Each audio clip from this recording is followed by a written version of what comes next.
Hello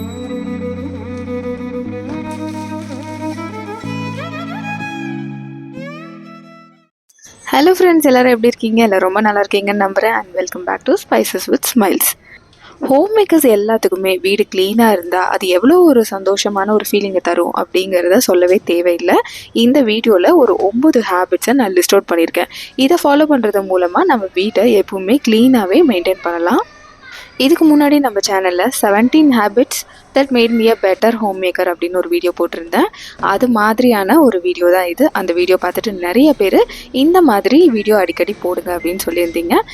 இந்த வீடியோவும் அந்த மாதிரி ஒரு சின்ன சின்ன ஹேபிட்ஸோட ஒரு தொகுப்பான வீடியோ அப்படின்னே சொல்லலாம். வாங்க அப்படியே வீடியோக்குள்ளே போய் ஒவ்வொரு ஹேபிட்ஸாக பார்த்துடலாம். ஒவ்வொரு வீடுகள்லையும் இந்த லாண்ட்ரி லூப் இருக்கே, அது ஒரு இன்ஃபைனட் லூப் அப்படின்னு தான் சொல்லணும். துவைக்கணும், துணியை காய வைக்கணும், மடித்து வைக்கணும், மறுபடியும் அதை ரிப்பீட் பண்ணணும். இதே தான் திரும்ப திரும்ப பண்ணிகிட்டே இருக்கணும். இதில் ஒன்று நம்ம பண்ணாமல் விட்டாலும் வீடு ஃபுல்லாக துணிமணியாக இருக்கிற மாதிரி இருக்கும். ஸோ இந்த வேலையை ஒழுங்காக பண்ணாலே நம்ம வீடு ஒரு 20% ஆர்கனைஸ்டாக தெரியும். எங்கள் வீட்டில் 3 பேர் இருக்கோம். ஸோ ஆல்டர்னேட்டிவ் டேஸு எங்களோட துணியெல்லாம் துவைக்கிற மாதிரி இருக்கும். அது இல்லாமல் வாரத்தில் ஒரு நாள் பெட்ஷீட்ஸ் அண்ட் மேட்ஸ் இது எல்லாத்தையும் துவைக்கிற மாதிரி வரும். ஒன்ஸ் வாஷிங் மிஷினில் துணியெல்லாம் துவைச்சி முடிச்சதுக்கப்புறமா அதை காய வைக்கிற டைமில் ஆல்ரெடி காஞ்சிருக்கிற துணியெல்லாம் நான் அப்படியே எடுத்து மடித்து வைக்க ஆரம்பிச்சிருவேன். ஸோ ஒன்ஸ் ஒரு ஹேங்கர்லேருந்து துணியெல்லாம் எடுத்துட்டோன்னா அதே ஹேங்கரில் துணியை காய வச்சுட்டு அந்த ஹேங்கர்லேருந்து எடுத்த துணியை அப்போவே கையோட மடிச்சும் வச்சுருவேன். எல்லா துணியும் காய போட்டதுக்கப்புறமா மடித்து வச்ச ட்ரெஸ்ஸஸ் எல்லாத்தையும் அப்போவே கபோர்டில் வச்சுருவேன். எனக்கு மேக்ஸிமம் இதெல்லாம் பண்ணுறதுக்கு ஒரு 1/2 hour தான் ஆகும். எங்கள் வீட்டில் 3 பேர் தான் இருக்கோம் அப்படிங்கிறதுனால அப்படின்னு நினைக்கிறேன். ப்ளஸ் நம்ம யோசிச்சுட்டே இருக்கிறதுக்கு தான் அந்த வேலையோட டைம் இன்க்ரீஸ் ஆகிட்டே இருக்கும். அண்டு நம்ம அதை போஸ்ட்போன் பண்ண துணியெல்லாம் சேர்ந்துட்டே போகும், டைமும் எக்ஸீட் ஆகிட்டே போகும். ஆனால் இதுவே ஆல்டர்னேட்டிவ் டேஸை நம்ம அப்பப்போவே பண்ணும்போது இந்த வேலையெல்லாம் ரொம்ப சீக்கிரமாகவே 1/2 hourக்குள்ளே முடிஞ்சிடும். நிறைய வீடுகளில் துணி அப்படியே ஒரு வாரத்துக்கு கூட பெட்டில் மடிக்காமே இருக்கும். நானும் இதெல்லாம் பண்ணியிருக்கேன். ஆனால் இந்த லூப்பை பிரேக் பண்ணிவிட்டு நான் என்னைக்கு துவைக்கிற அன்றைக்கே எல்லா வேலையும் பண்ண ஆரம்பிச்சணும், அன்றைக்கே ரொம்ப வேலை ஈஸியாகிடுச்சு. செகண்டாக நம்ம பார்க்க போகிற ஹேபிட், ஃப்ளாட் சர்ஃபேஸஸை நம்ம கிளியராக வச்சுக்கணும். அதாவது நம்ம வீடுங்களில் ஃப்ளாட்டாக இருக்கிற ஏரியாஸ்ன்னு பார்த்தா dressing table, dining table, study table, kitchen counter top, TV unit, crockery unit, இந்த மாதிரி இடங்களில் நாம் ஒரு சில பொருட்கள் தான் வைக்கணும் அப்படின்னு ஆல்ரெடி முடிவு பண்ணி வச்சுருப்போம். பட் அதை தவிர எக்ஸ்ட்ராவாக எல்லா பொருளும் அந்த இடத்துலையே தான் ஃபில் ஆகிட்டே வரும். ஸோ நமக்கு கைக்கு என்ன கிடைக்குதோ அது எல்லாத்தையும் கொண்டு போய் அந்த மாதிரி ஃப்ளாட் சர்ஃபேஸில் வச்சுட்டே இருப்போம். நானும் அதுக்கப்புறம் நோட் பண்ணி பார்த்தேன். ஒவ்வொரு தடவையும் பார்த்தா டைனிங் டேபிள் ஃபில்லாகவே தான் இருக்கும். அதே மாதிரி ட்ரெஸ்ஸிங் டேபிள், டிவி யூனிட்னு அதுக்கு மேலே ஏதாவது இருந்துகிட்டே தான் இருக்கும். ஸோ அந்த மாதிரி எல்லாத்தையும் கொண்டு போய் நம்ம அந்த ஃப்ளாட் சர்ஃபேஸில் டம்ப் பண்ணிகிட்டே இருக்கும்போது விஷுவல் கிளட்டராக இருக்கும். அதை அவாய்ட் பண்ணிக்கிறது ரொம்ப ரொம்ப முக்கியம். நமக்கு கம்ஃபர்டபுளாக இருக்கணுங்கிறதுக்காக ஹை லெவலில் இருக்கிற டேபிள் மேலே வச்சு ஒவ்வொரு விஷயத்தையும் பண்ணலாம். ஆனால் அந்த வேலை முடிஞ்சதுக்கப்புறமும் அதெல்லாம் அப்படியே அன்அட்டெண்டடாக போட்டு வர்றது தான் நம்ம வீட்டை ரொம்பவே அன்ஆர்கனைஸ்டாக காட்டும். இதுவே நீங்கள் கெஸ்ட் வராங்கன்னு வைங்களேன், இந்த மாதிரி ஃப்ளாட் சர்ஃபேஸஸ் குறிப்பாக பார்த்தா இந்த TV cabinet, dressing table, study table, dining table and counter top இது எல்லாத்தையும் க்ளீன் பண்ணிட்டு பண்ணி பாருங்கள். அதில் இருக்கிற பொருள் எல்லாம் எடுத்து அதை இடத்துல வச்சு பாருங்களேன். வீடே அப்படியே பளிச்சுன்னு ஆர்கனைஸ்டாக அது இடத்துல இருக்கிற மாதிரி இருக்கும். மூணாவதாக நம்ம பார்க்க போகிறது எனக்கு ரொம்பவே ஒர்க் அவுட் ஆன ஒரு பெஸ்ட் ஃபார்முலான்னு கூட சொல்லலாம். 2 minutes அட்டாமிக் ஹேபிட்ஸ் தான் அது. இப்போ ஒரு வேலை செய்கிறதுக்கு ரொம்பவே கஷ்டமாக இருக்குது, அதை நீங்கள் போஸ்ட்போன் பண்ணிகிட்டே இருக்கீங்க அப்படின்னா ஜஸ்ட் 2 minutes டைமர் மட்டும் செட் பண்ணிவிட்டு அந்த வேலையை பண்ணுங்கள்.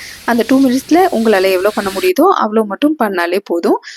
ஒரு வேலையை ஸ்டார்ட் பண்ணுறதுக்கான ஒரு மோட்டிவேஷன் தான் இந்த 2 minutes டைமர். அதுக்கப்புறம் உங்களுக்கு எப்போ டைம் கிடைக்குதோ அப்போல்லாம் இந்த மாதிரி 2 minutes டைம் செட் பண்ணி அந்த வேலையை நீங்கள் கம்ப்ளீட் பண்ணி முடிச்சிடலாம். இந்த ஹேபிட்ஸ் மேக்ஸிமம் ஒரு வாரம் 10 நாளுக்குள்ளே நீங்கள் ஆரம்பித்த உடனே அந்த வேலையை முடிச்சிருவீங்க. அந்த அளவுக்கு நீங்கள் டெவலப் ஆயிடுவீங்க. வேணால் ட்ரை பண்ணி பாருங்கள். நான் பாத்திரம் விளக்குறத போஸ்ட்போன் பண்ணிக்கிட்டே இருப்பேன். ஸோ அதுக்கு இந்த 2 minutes டைமர் செட் பண்ணி ஆரம்பித்தேன்.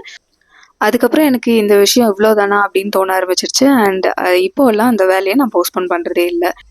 நான் இப்போ ரீசெண்டாக கல்டிவேட் பண்ண ஆரம்பிச்சிருக்கிற அந்த 2 minutes டைமர் ஹேபிட்ஸ் பார்த்தீங்கன்னா, வீடு டஸ்டிங் பண்ணுறது அண்ட் செடிக்கெல்லாம் தண்ணி ஊற்றுறது ஓரளவுக்கு பெட்டராகவே இம்ப்ரூவ் ஆகிட்டுருக்கு. நீங்களும் உங்களுக்கு ஏதாவது கஷ்டமான வேலைன்னு தோன்ற வேலையை இந்த மாதிரி டைமர் செட் பண்ணி பாருங்கள். ரொம்ப ஈஸியாக இருக்கும். எப்படி ஒவ்வொரு உயிரினத்துக்கும் ஒவ்வொரு வீடு இருக்கோ, அதே மாதிரி ஒவ்வொரு வீட்டுக்குள்ள இருக்கிற ஒவ்வொரு உயிரில்லாத பொருட்கள் கூட அதுக்குன்னு ஒரு இடம் வேணும்.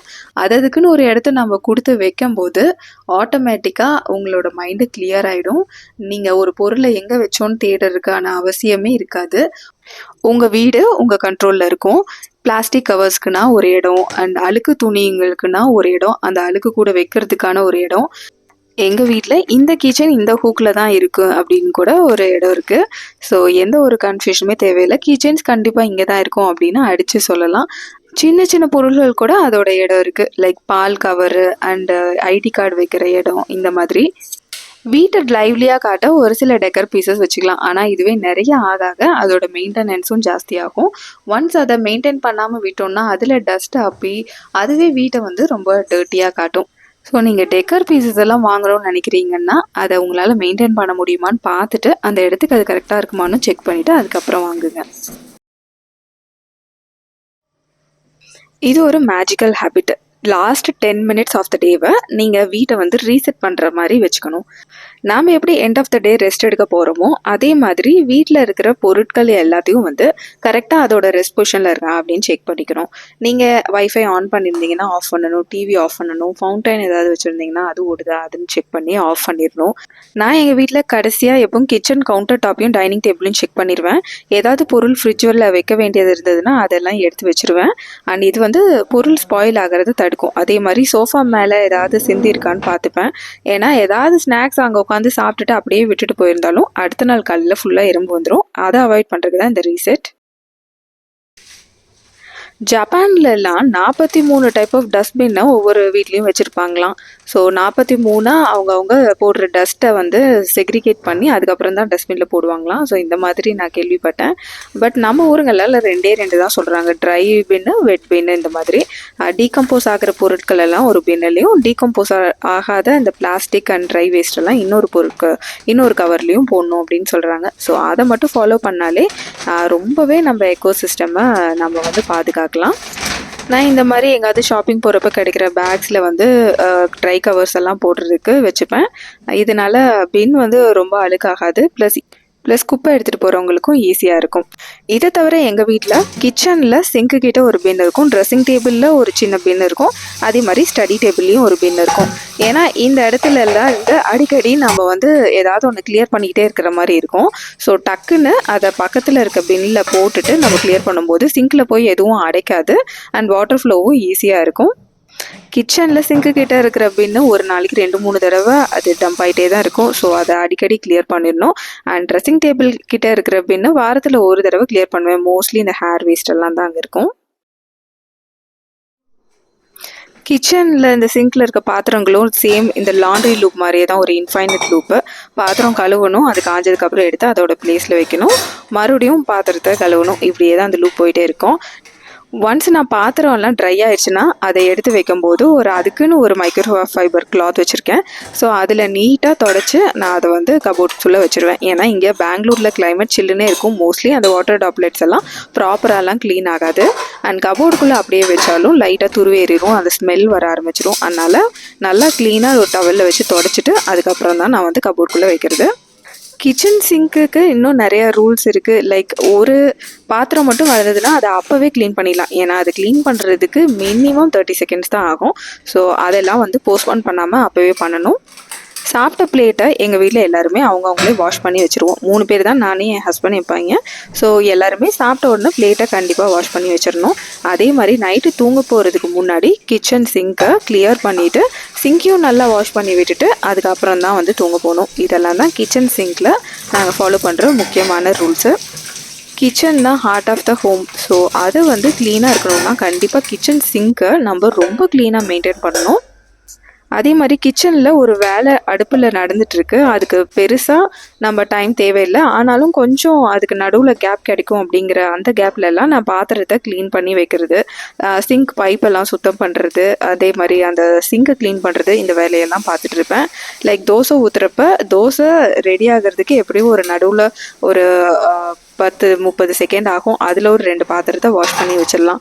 அதே மாதிரி பால் காய வைக்கிறப்ப அங்கே பக்கத்தில் தான் இருக்கணும், இல்லாட்டி பால் பொங்கிடும். அந்த மாதிரி டைமில் அங்கேயே நின்றுட்டு இருக்கிற டைமில் கிச்சன் சிங்கில் இருக்கிற பாத்திரத்தை வாஷ் பண்ணி வைக்கலாம். இந்த மாதிரி சின்ன சின்ன வேலைகளோடு சேர்த்து இந்த பாத்திரம் விளக்கிறத கிளப் பண்ணிப்பேன். இதனால நமக்கு பாத்திரம் விளக்கிட்டே இருக்க மாதிரியும் இருக்காது. நான் கிச்சன் பாத்திரத்தை ஒரு 5 to 10 மினிட்ஸில் விளக்கி வச்சுருவேன் அப்படின்னு சொன்னப்போ ஒரு சிஸ்டர் வந்து அந்த வீடியோக்கு கமெண்ட் பண்ணியிருந்தாங்க, இது நடக்கவே நடக்காது, கண்டிப்பாக 1 hour இல்லாட்டி 1.5 hours ஆகும் அப்படின்னு சொல்லிட்டு. அவ்வளோ பாத்திரத்தை சேர்த்தும் போது தான் நம்மளுக்கு கஷ்டமாக இருக்கும். இந்த மாதிரி கம்மியாக அப்பப்போ பண்ணி பாருங்கள், கஷ்டமே தெரியாது. என்னோடய ஃப்ரெண்ட்ஸ் நிறைய பேர்த்த பார்த்துருக்கேன். எல்லாத்துக்கும் ஒரு ப்ராப்ளம் இருக்குது, எனக்கும் இருந்தது. அதாவது ஒரு பொருள் வாங்கிட்டேன்னா ஆசைப்பட்டு அதை வச்சுட்டே இருப்பேன். அதை யூஸ் பண்ணுறேனோ இல்லையோ, ஆனால் அது வீட்டில் இருந்துகிட்டே இருக்கும். பட் அதோட யூசேஜ் பார்த்திங்கன்னா 0வாக கூட இருக்கும் சம்டைம்ஸ். அந்த மாதிரி இருக்கிறப்ப அந்த பொருளை நம்ம யாராவது உபயோகப்படுறவங்களுக்கு கொடுக்கறது பெட்டரு. ஏன்னா நம்ம ஒரு உபயோகமான ஒரு பொருள் வாங்குகிறோம், அதை யூஸ் பண்ணிக்கிட்டு இருக்கோம். அப்படிங்கிறப்ப அதுக்கு வைக்கிறதுக்கு இடம் இருக்காது. இந்த யூஸ்லெஸ்ஸான பொருட்கள் வந்து அந்த இடத்த வந்து ஆக்குப்பை பண்ணிக்கிட்டு இருக்கோம். நான் ரீசெண்டாக டிமார்ட்டில் ஸ்டோரேஜ்க்காக இந்த கிளாஸ் கண்டெய்னர்ஸ் எல்லாம் வாங்கினேன். எல்லாமே 79, 89, 120, 170 அந்த மாதிரி ருபீஸில் தான் ரொம்ப சீப்பாக கிடச்சிது. அண்ட் ஃப்ரிட்ஜில் ஸ்டோர் பண்ணுறதுக்கு ரொம்ப கம்ஃபர்டபுளாகவும் இருக்குது, கிளாஸாகவும் இருக்குது அப்படிங்கிறதுக்காக வாங்கினேன். யூஸ்வலாக இந்த மாதிரி ஸ்டோரேஜ் கண்டெய்னர்ஸ் எல்லாம் ஃபஸ்ட்டு ட்ராயரில் தான் ஸ்டோர் பண்ணுவேன். ஆனால் அந்த இடத்துல இடம் இல்லை, ஏன்னா அதில் தேவையில்லாத பொருள் நிறைய ஆக்குப்பை இருந்தது. அதில் செக் பண்ணி பார்த்தப்போ நிறைய பொருள் நான் யூஸ் பண்ணாததாக இருந்தது. ஸோ அதெல்லாத்தையும் எடுத்து வச்சுட்டேன். ஸோ யூஸ் பண்ணுறவங்களுக்கு டொனேஷனாக கொடுத்துர்லான்ட்டு. இப்போ அதில் நிறையவே ஸ்பேஸ் இருக்குது. அதே மாதிரி இந்த tiffin box, plastic tiffin box எல்லாத்தையும் கம்ப்ளீட்டாக இப்போ அவாய்ட் பண்ணிட்டேன். ஸ்டீல் வாங்கிட்டேன். அதனால் இப்போ ஆல்ரெடி இருக்கிறது எல்லாத்தையும் வந்து வேறு யாராவது தேவைப்படுது அப்படின்னு நினைக்கிறவங்களுக்கு கொடுத்துடலான்னு எடுத்து வச்சுருக்கேன். ஒரு பொருள் கொஞ்சம் பெட்டராக நல்ல ஷேப்பில் இருக்கும்போதே கொடுக்கும்போது நம்மளுக்கும் ஒரு திருப்தியாக இருக்கும், ஏதோ நல்ல பொருள் கொடுத்தோம் அப்படின்ட்டு. ஸோ நம்ம புதுசாக ஒன்று வாங்குகிறோம் அப்படின்னா அதை உள்ளே வைக்கும்போது தேவைப்படாத இன்னும் 1-2 மற்ற பொருட்களை நம்ம அதை எடுத்து டிஸ்கார்ட் பண்ணுறது ரொம்ப ரொம்ப ஒரு நல்ல ஹேபிட் தான். அதை முடிஞ்ச அளவுக்கு ஃபாலோ பண்ணுங்கள். அதிகமாக நம்ம இந்த மாதிரி டம்ப் பண்ணுற இடம்னு பார்த்தா ஒன்று பாத்திரம், அண்டு இன்னொன்று பார்த்திங்கன்னா ட்ரெஸ்ஸஸ். இந்த ட்ரெஸ்ஸஸும் நிறைய வாங்கி வச்சுருப்போம். பழைய ட்ரெஸ்ஸஸ் எல்லாம் நமக்கு நல்ல சிலதெல்லாம் வாங்கி யூஸ் பண்ணாமையே இருக்கும். ஏன்னா அது நல்லா இருக்குன்னு வாங்கியிருப்போம், பட் யூஸ் பண்ணவே இல்லையே அப்படின்னு சொல்லி வச்சுக்கிட்டே இருப்போம். அந்த மாதிரி பொருட்கள் எல்லாம் செக் பண்ணி பார்த்து எடுத்து அது யாராவது யூஸ் பண்ணுறவங்களுக்கு கொடுத்துடலாம்.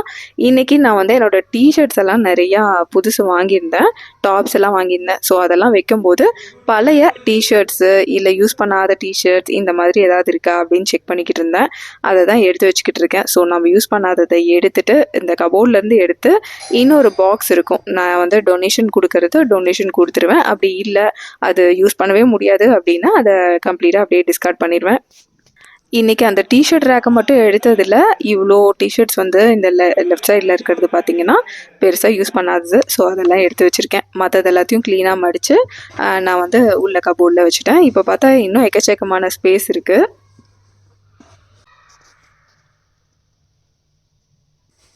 எங்கள் வீட்டில் நாங்கள் யூஸ் பண்ணாத இந்த ட்ரெஸ்ஸஸ் எல்லாத்தையும் வந்து இந்த அட்டை பாக்ஸில் போட்டு ஒரு கார்னரில் வச்சுருப்போம். ஸோ யார் எது யூஸ் பண்ண மாட்டோமோ எல்லாத்தையும் கொண்டு வந்து இந்த அட்டை பாக்ஸில் வச்சுருவோம். ஸோ அந்த மாதிரி அதில் இன்றைக்கி என்னோடய டிஷர்ட் எல்லாம் வைக்க போனப்போ தான் நான் நோட்டீஸ் பண்ணேன், அந்த பாக்ஸே ஃபுல்லாகி சைட்லெல்லாம் வச்சுட்டு இருந்திருக்கோம் அப்படின்னு சொல்லிட்டு. சரி இப்போது வந்து ஹை டைம் இதை செக் பண்ணி கையோடு நாம் வந்து இதை வந்து வேணுங்கிறவங்களுக்கு கொடுத்துர்லாம். ஏன்னா ரொம்ப நாள் பாக்ஸில் வச்சுட்டு இருந்தால் அதுவும் வந்து ஒரு மாதிரி இத்து போன மாதிரி ஆகிடும். அப்புறம் யாராலையும் அதை யூஸ் பண்ண முடியாது அப்படிங்கிற மாதிரி சுச்சுவேஷன் தான் இருக்கும். எங்கள் வீட்டில் வேலை செய்கிற அப்பார்ட்மெண்ட்டில் ஒர்க் பண்ணுற செக்யூரிட்டிஸ், வேலை செய்கிறவங்க, இவங்க எல்லாருமே வந்து ஆல்ரெடி சொல்லி வச்சுருப்பாங்க, உங்ககிட்ட இந்த மாதிரி ட்ரெஸ்ஸஸ் எல்லாம் இருந்ததுன்னா எங்கள் கிட்ஸுக்கெல்லாம் வேணும் அப்படின்னு சொல்லிட்டு. அதனால அவங்கக்கிட்டேயே வந்து நான் நல்லா இருக்கும் போதே இந்த ட்ரெஸ் எல்லாம் கொடுத்துட்றது. இப்போ நம்மளும் கன்ஃபியூஷன் இல்லாமல் புது ட்ரெஸ்ஸஸை போட்டுக்கலாம். இந்த ட்ரெஸ்ஸும் ஒருத்தங்களுக்கு கொடுத்த சந்தோஷமும் ஆயிடுச்சு. நம்ம வீடியோட எண்டுக்கு வந்துட்டோம். கடைசியாக நம்ம ஃபாலோ பண்ண வேண்டிய ஒரு முக்கியமான ஹேபிட்டு ஃபேமிலி க்ளீனிங் ஹேபிட்டு. அதாவது ஒருத்தர் மட்டும் ஒரு வீட்டில் சுத்தமாக வச்சுட்டு இருந்தால் பத்தாது. வீட்டில் இருக்கிற அத்தனை பேத்துக்கும் அந்த எண்ணம் இருந்தால் மட்டும்தான் வீடு எப்போவுமே க்ளீனாக இருக்கும். சின்ன சின்ன வேலைகளெல்லாம் அவங்களே இன்வால்வ் பண்ண வேண்டியது ரொம்ப ரொம்ப முக்கியம். ஸோ என் பையன், என் ஹஸ்பண்ட் எல்லாருமே வந்து எல்லாத்துக்கிட்டையும் நானே ஹெல்ப் கேட்பேன். லைக் இந்த மாதிரி வாங்க கொஞ்சம் ஹெல்ப் பண்ணுங்க அப்படின்னு சொன்னால் கண்டிப்பாக மாட்டேன்னு சொல்ல மாட்டாங்க. பட் அது கொஞ்சம் டிலே பண்ணலாம் மேபி. இருந்தாலும் நம்ம ஒரு ட்ரை பண்ணணும். பண்ணிகிட்டே இருந்தால் மட்டும்தான் இது நடக்கும். அண்ட் இப்போ எல்லாமே நாங்கள் ரெகுலராக சண்டே ஆனால் சின்ன சின்ன வேலைகளை செய்கிறது. முக்கியமாக கார்டனிங் வேலையை நாங்கள் எல்லோரும் சேர்ந்து தான் செய்வோம். மோஸ்ட்லி இந்த கார்டனிங் அண்ட் பரன் மேலே எல்லாம் ஏதாவது க்ளீன் பண்ணணும், இந்த மாதிரி வேலைகள்லாம் என் ஹஸ்பண்ட் வந்து அவர் ஹெல்ப் பண்ணி கொடுத்துருவாரு. புஜுவும் அவனுக்கு பிடிச்ச மாதிரி சில வேலைகள், அவனோட ஷூஸ் எல்லாம் க்ளீன் பண்ணி வச்சுக்கிறது, டாய் ரூம் வந்து க்ளீன் பண்ணுறது, இது எல்லாத்தையும் அவனே பார்த்துக்குவான். இங்கே நான் லிஸ்ட் பண்ணியிருக்க எல்லா ஹேபிட்ஸையும் நீங்களும் ஃபாலோ பண்ணிட்டு இருக்கலாம் ஆல்ரெடி. இல்லை இதில் ஒரு சிலது மட்டும்தான் நான் ஃபாலோ பண்ணுறேன்னா அதெல்லாம் என்னென்னு மறக்காமல் கமெண்ட்டில் ஷேர் பண்ணுங்கள். இல்லை இதெல்லாம் வந்து இது இன்னமும் கொஞ்சம் பெட்டராக பண்ணலாம் அப்படின்னு நீங்கள் நினைக்கிறதையும் ஷேர் பண்ணிக்கோங்க. என்னோட இந்த லேர்னிங் ஜேர்னியில் நீங்கள் கொடுக்குற ஒவ்வொரு கமெண்ட்டும் எனக்கு ரொம்பவே யூஸ்ஃபுல்லாக இருக்கும். போத் யூடியூப்னாலும் சரி, என்னோட ரியல் லைஃப்லேயும் சரி. இந்த வீடியோ பிடிச்சிருந்தா மறக்காமல் ஒரு லைக் போட்டு சேனலை சப்ஸ்கிரைப் பண்ணி வச்சுக்கோங்க. அடுத்து நீங்கள் என்ன மாதிரி வீடியோ பார்க்கணுன்னு நினைக்கிறீங்க அப்படிங்கிறதையும் மறக்காமல் கமெண்ட் பண்ணுங்கள். கடைசி வரையிலும் இந்த வீடியோ பார்த்ததுக்கு ரொம்ப ரொம்ப தேங்க்ஸ். Bye bye. இன்னொரு வீடியோவில் பார்க்கலாம்.